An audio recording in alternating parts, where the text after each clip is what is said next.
Hello and welcome to tonight's program, King's Connection. Glad to have you with us. We have a very special guest. Now, usually, you know, I don't work from notes, but on this introduction, I'm going to do exactly that, and then we're going to get to tonight's subject, which is a fabulous book that he's written. So if you'll give me a minute, I'd like to introduce Dr. Burton Richter, who is the Paul Piggott Professor in the Physical Sciences, Stanford University, and Director Emeritus at the Stanford Linear Accelerator Center. His research is centered on experimental particle physics with high-energy electrons and electron-positron colliding beams. He began as a postdoc at Stanford in 1956, became a professor in 1967, and was director of the Stanford Linear Accelerator Center from 1984 through 1999. Dr. Richter received the Nobel Prize in Physics in 1976 and the E.O. Lawrence Medal of the Department of Energy in 1976 also. He's a member of the National Academy of Sciences and the American Philosophical Society, and a fellow of the American Academy of Arts and Sciences, of the American Association for the Advancement of Science, and of the American Physical Society, also president in 1994. He was president of the International Union of Pure and Applied Physics, 1999 through 2002, and served on many advisory committees to the governments, laboratories, and universities. Please welcome Dr. Burton Richter. Thank you, Rusty. Well, I should have shortened that for the introduction. I tell you. We got a big fraction of the show is gone. We're out of time. It was nice having you here, and thank you. Actually, I did want to introduce you that way because when we get down to just the book you've written, then it kind of clarifies a lot of the approach in the book, which are a lot of factual things that people need to know. Now, the book is right here. It's called Beyond Smoke and Mirrors, and we're going to talk about it in depth. What I want to begin with is give us just an idea what the book is about, and then we'll talk in detail about it. Well, climate change, what to do about it, is a complicated story. You can find lots of books that are very technical, and I tried to write one for the general public, not for the scientific American crowd, for the general public, right, but for the general public. Right. And so I wanted to lay out what the story was, what we know, how we know it, what the uncertainties are, what can we do about it. That's what I liked because I read it in the past week preparing for the show, and actually because it's a subject that interests me. And what I liked about it was very factual, but also you could tell it was very heartfelt. So I think it's, you know, knowing your past, you have that technical side, but you're a grandfather now, so you're concerned about the future of your grandkids and the world we're going to leave. Well, that's one of the big problems here. We're talking about climate change energy in the 21st century. Climate change isn't going to bother me.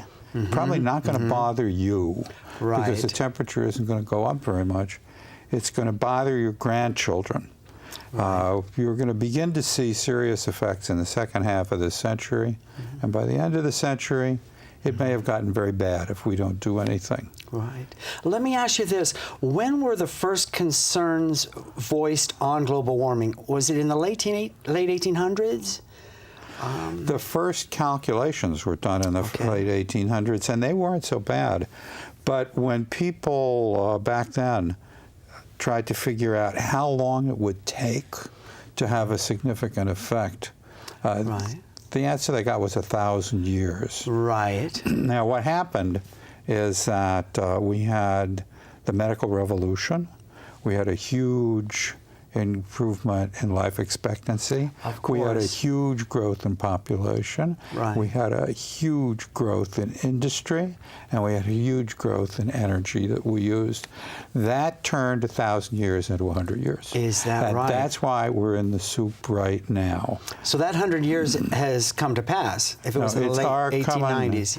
Well, that was just the beginning. This stuff has to climb slowly. And it's this 100 years, 2000 to 2100, where it's going to hit the fan, maybe. Right. Right. Now, one thing I liked about the book in particular is I'm, from the 60s, the hippies, and we believed everything could be beautiful, and we thought, let's just run everything off the sun, and, stop signs should be lollipops and all this stuff, which after reading your book, I'm reminded of the true facts that, yes, nuclear energy can be a very good thing. And coal, if you had a collection program after its use, could also be a good thing. Solar and such, it's still kind of a dream world? It's kind of a dream world. It's very expensive. Right. And the real problem is the sun doesn't shine at night. Exactly. We do not have any good way to store electricity. Right. We can't have a big tank and fill it up with electricity in the daytime and then take it out at night. And so the potentials also that they're saying, okay, solar can do this much, it's not realistic because it's not always in the sun. It's not always there now. Right. I always tell people, nobody knows what technology is going to be like 50 years from now. Yes. 50 years from now, people may have developed systems to store energy. Yes. And then solar can be a bigger part of things. For now, it can't be a very big part. Okay. It has to be part of a larger system of which solar can play a role. Our peak demand for electricity is in the daytime, and that's when the sun's shining. Right. Okay. Unfortunately, the sun doesn't shine every day. And especially that also is a problem. The Bay Area being coastal and things like that, too. The Bay Area with fog. Yeah. So it's a complicated story, and we are going to have a mix of energy sources. Right. And those energy sources we should emphasize the things that can have big impact at a low cost now. Yes. So it would seem that things like coal, which I was asking a few people today just to get a general feel of, for people who haven't read this book yet, a lot of things I didn't know. And I was asking, where does electricity come from? And they were saying, well, I guess dams. None of us realize coal burning makes electrical. I don't know why, if it's because of West Coast or our generation, we don't realize that it's still, what percentage would you say, 50%? It's roughly 50% coal, 20% gas. Okay. 20% nuclear. Right. 6% hydroelectric. Okay, and that would be the dams and things. That's the dams. Okay. And the last 4% is miscellaneous this and that. Right? Okay. Solar is a fraction of a percent. Wind has grown. It's maybe almost 2% now. So my generation has really lived in a dream world that, we haven't done anything about it even. Well, most people live in cities, and you don't put big power plants in the middle of cities. That's right, too. Right. We have one in San Francisco, which they've been trying to shut down for some time. That I didn't know. Okay. And there's gas-fired power plants around here. Right. Not on the peninsula, but back down further south. Mm-hmm. So you're suggesting coal, which is used predominantly, say 50%. In your book, I was reading that if they had a recovery system for the emissions, this would be a good thing? If you could capture all the emissions and put it safely away so that it never bothered anything again, then coal would be as good as anything else. I think that's hard. Yeah. That's another thing that's not available now. Okay. Today, I think the biggest impact you can have is by converting coal to natural gas. Okay. Modern natural gas-fired power plant emits a third of the greenhouse gas than the average coal plant. For the same electrical output. Nuclear power plants don't emit any. Right. Solar and wind can play parts. Yes. Geothermal can play a part. Hydroelectric can play a part. Mm-hmm. But we got to get that 50% changed. Yes. And so the conversion of a big coal-fired power plant has a big impact. One of the things that people don't like me to say... Say it, because that's one thing I like in your approach to the book. You say what you want. We got this 1 million solar roof project in California. Yes. All right. 1 million solar roofs program is going to cost, at today's prices, $15 to $20 billion. Okay.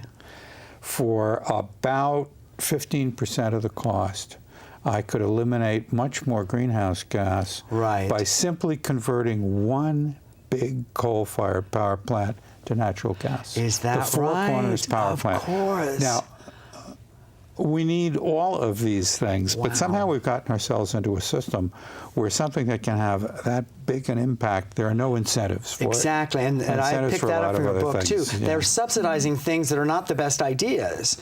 And, you know, they're the underdogs, which, you know, so if you could swap out one coal plant, you're saying, to natural gas? You eliminate a third. Right. Eliminate two-thirds, excuse me. Oh, my You can- gosh. Yeah. And that can be a very big deal, and we've got a lot of natural gas. Right. Other big problem we have is politics. Right. It's very interesting. If you look in the West, where we are, Yeah. the Western state governors, red states and blue states, all get together, or getting together, Yeah. to devise a program to decrease emissions. Yes. There is no red state, blue state divide Right. out in the country. You get to Washington, Right. and it's all poison. It's a total divide. Yeah. The only way we're going to get over that, I think, and one of the reasons I wrote this book, is that the citizens have got to understand what the issues are, and they're going to have to Yeah. push the politicians to do something. Right. Converting these people that I call the deniers Yes. is important. That's on my notes of things to ask. In your book, you refer to the exaggerators and the deniers. Yes. And you want to have the facts that are true right in between those two. Yeah. A good comparison I think we could segue to is corn ethanol as fuel, and that, you know, the politicians use this to get more votes from those corn-growing states, and it's really not a good idea at all. It's not a practical solution. It doesn't do anything. Corn Right. ethanol, if you include the energy you had to use to make the fertilizer, run Like the diesel for tractors, exactly. run the tractors, harvest the crop, transport it, run the ethanol Sure. factory, Yeah. change land use to grow more corn. Right. It's actually slightly worse than gasoline.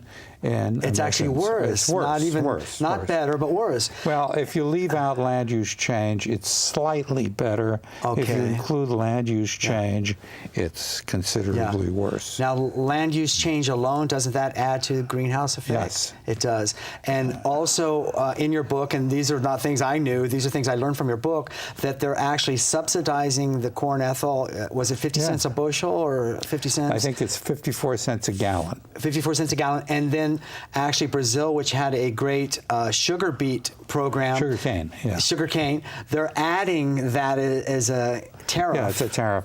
So That's terrible. That's to keep that out. But yeah, exactly.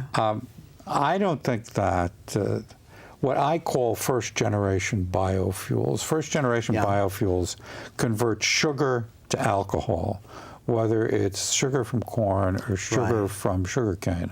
Right. The sugarcane plant is a much more efficient producer of sugar than corn is. Right. And Brazil is actually making this work very well, They you were make saying. it work very well, and so it's fine down there.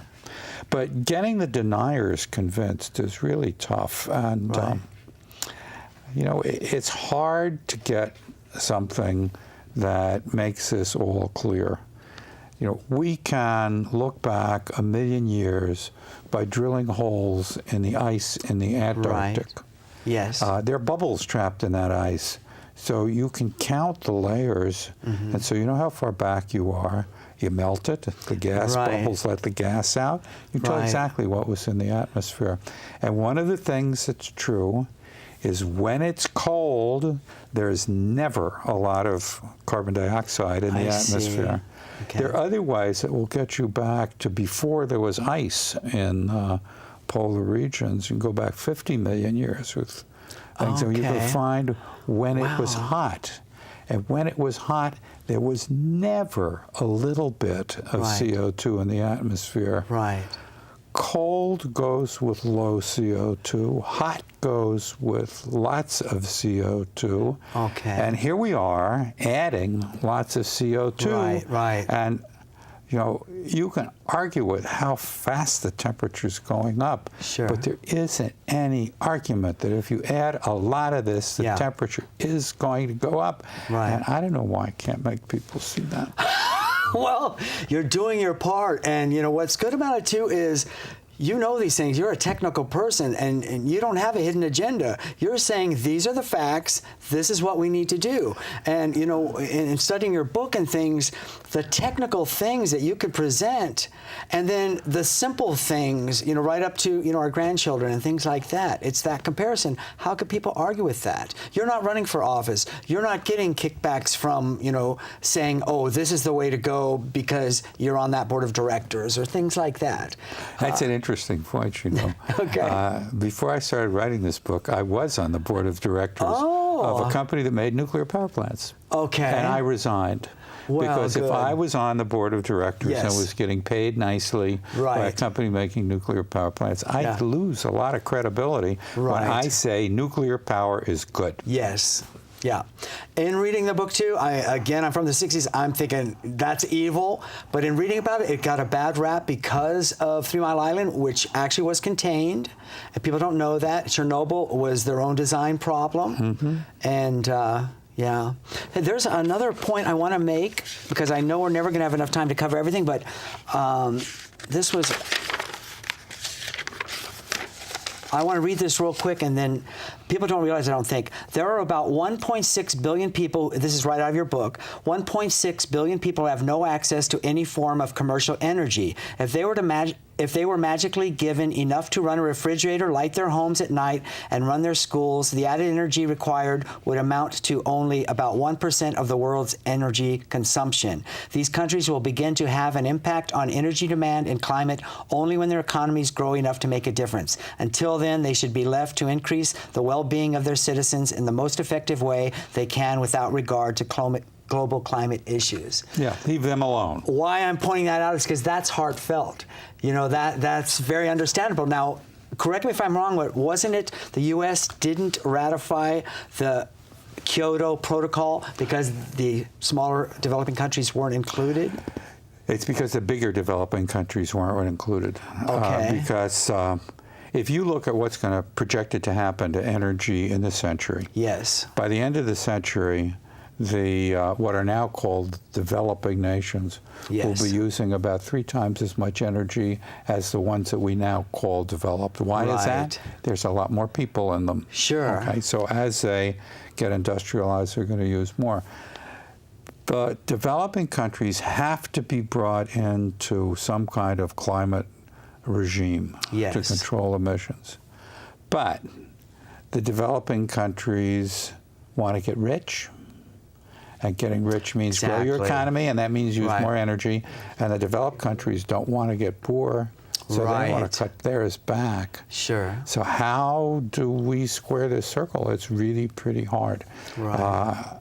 I do some hand-waving in the book about that. I have to confess to hand-waving. See, I have this picture that says the industrialized countries, the richer countries, are going to cut their emissions fast.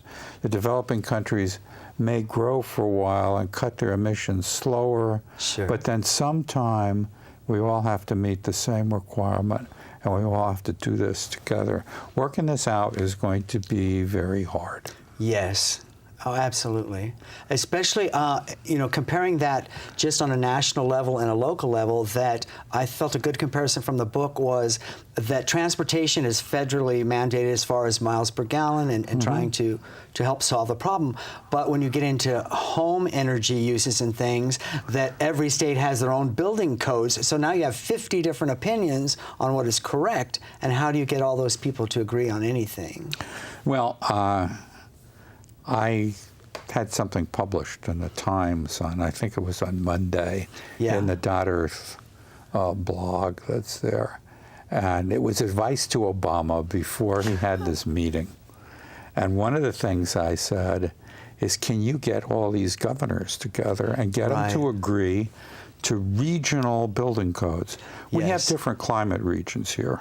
And so the appropriate building code for Minnesota isn't the same as the one for Phoenix, Arizona. Yes. So we need about 8 different regional building codes. Sure. If you did that, then the market for specific efficiency things goes way up, because a lot more states make the same requirements. Yes. So that's one of the things I want Mr. Obama to do. Right. I want him to emphasize efficiency.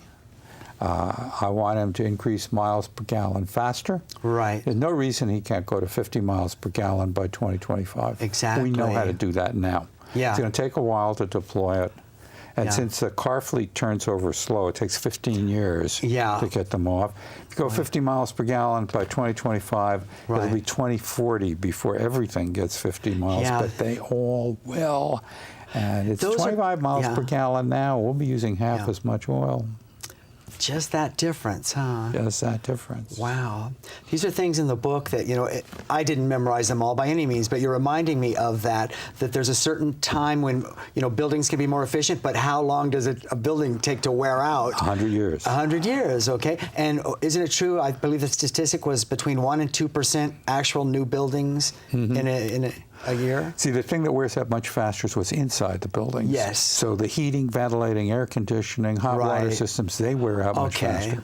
So you can Yeah. improve the efficiency of all of those Yes. without building a new building.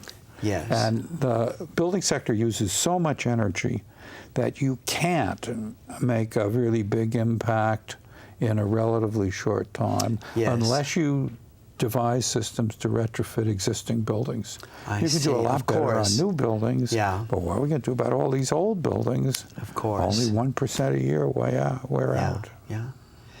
Let me ask you this.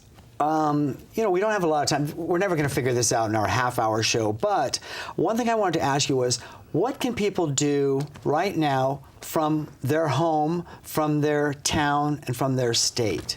This is a big, big problem, but on the simplest first steps, like a person is concerned, they read your book, what do you think is a good thing to do for them? They ought to look at how efficient they are. What are the things they can do Right. to improve efficiencies? Right. Some of the things they can do are quite low cost. Okay. Do them. Okay. Some of the things they can do are higher cost, but they'll pay back relatively soon. Right. There are some very interesting mechanisms for paying for these things Yeah. that have been developed in the East Bay and Berkeley. Okay. In Berkeley, you can do big retrofits Yeah. and get it paid by the city, who get Yes. you to pay it back Yeah. on your property tax bill. Yeah. Now, the city, when they issue bonds, Yeah. gets a lot lower interest rate than you get Okay. if you're doing something like this. Right. So you don't have to find a mortgage. You don't have to Right. find some piratical banker Yes. to do it. If you get a qualifying project, you can put it up and pay it back over the years Right. on your tax bill. That's the sort of thing you can talk to your city about. You should also tell your city not to do dumb things. Right. And there are a lot of dumb things. Sure. I've told you now, this is going to make the Greens really mad at me. I think things Go like ahead. California renewable portfolio standards Right. are dumb. Okay. A renewable portfolio standard says you only get credit for solar, for wind, Right. for geothermal power, and for what's called small hydro. That's all. Right. But I gave you my little story about how you can do a lot more in reducing greenhouse Yeah. gases by converting a coal-fired power plant and by Exactly. the million solar roofs. What we want is greenhouse reduction standards. And I don't care how you do it. I want you to reduce greenhouse gases. Yes. Now, I don't want you to stop subsidizing solar, because solar needs those subsidies to get off the ground. But I also don't want you to not subsidize Right. things that can have a much bigger impact much sooner. Okay. The sooner we get at this problem, the easier it is to Right. solve. One of the things that people don't understand is the lifetime of carbon dioxide in the atmosphere is hundreds of years. Right. You put it up there, it's going to take hundreds of years to get Exactly. it out. So you're a lot better off if you don't put it up there in the first place. Of course. Yeah, and those are the hundreds of years that our grandchildren and their children and their children will be paying. Yeah. In your book, you use your wife as an example for a few things, like when she got the hybrid car and things like this. And then when I asked, well, can we do it at home? My wife and I, we got along fine. I went to work one day, came home, and she had bought a new refrigerator. This is one of the biggest fights we had because I love that old refrigerator from the 1950s with the slide-out trays. Now, I know. And plus, a machine is a man's domain. Well, then she told me that she had got a rebate from PG&E. She got a rebate from the manufacturer. She got a rebate from the store, and our electricity bill went down $50 a month. And 3 months later, it paid for itself. I always have to say and often admit that women are smarter than men. Isn't that true? So all your listeners, pay attention to their wives. Absolutely. No more macho refrigerators. She won that argument, hands down. Yes. Yeah. Any last-minute thoughts? We have maybe 3-4 minutes left. One of the things that has got to happen is that the citizens of this country have got to put pressure on Washington. Yes. Because what's going on there is enough to really disgust you. Yes. Now, I don't know what's gotten into the Republicans. I really don't. I know a lot of good Republicans. I hang out with them at Hoover Institution in Stanford. And all of those people know we've got to do something about these emissions. And what's going on is going to continue to go on because some people think they can make political points out of it. Right. It's going to keep happening that way until the citizens make sure that their politicians understand that if they don't do something, it's going to really hurt them at the next election. And that's a good point. I think the more informed the citizens are, then they can, call their politicians and government to task. Yes, well, I'm going to wrap up here. I do want to point out, this is actually the last page of your book, and I'm going to quote from that. It will be hard to develop sensible national policies and even harder to develop sensible international ones, but we must try to do so.